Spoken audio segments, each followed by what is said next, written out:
The last two segments, Ebuka was joined by two public affairs analysts. First was Mr. Adeoye Adelaja and Mr. Godbless Otubure, who had conversations about electoral reforms in Nigeria and Operation Amotekun.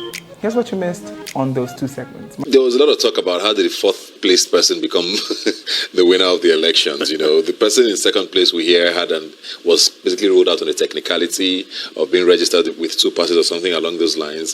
Third place dropped their case, which made fourth place automatic, even though people thought, oh, this is a little too convenient because the fourth place candidate is a member of the ruling party, talking about the federal ruling party. Did you think anything about that? Well, if you look at the entire process, that took place at the Supreme Court, is still subject to how do I put it this way now?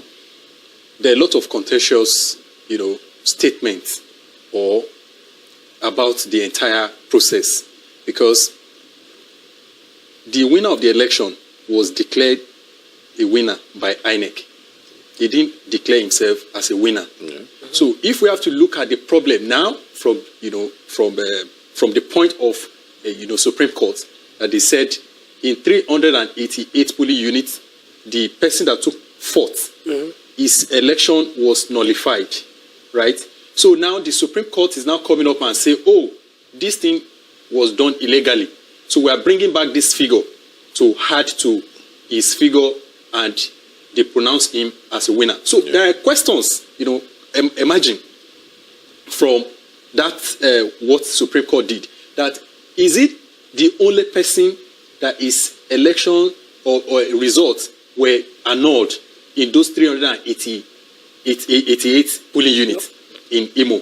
Does it mean that other candidates, even including the previous winner that was sent packing, he does not have score or election result in those polling units?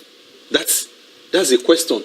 Again, when they look at the entire vote, the accredited vote, by the time they added the 388 polling units to the whole Senator Hope Uzodinma, result, they find out that it is way above the entire people that are accredited to vote.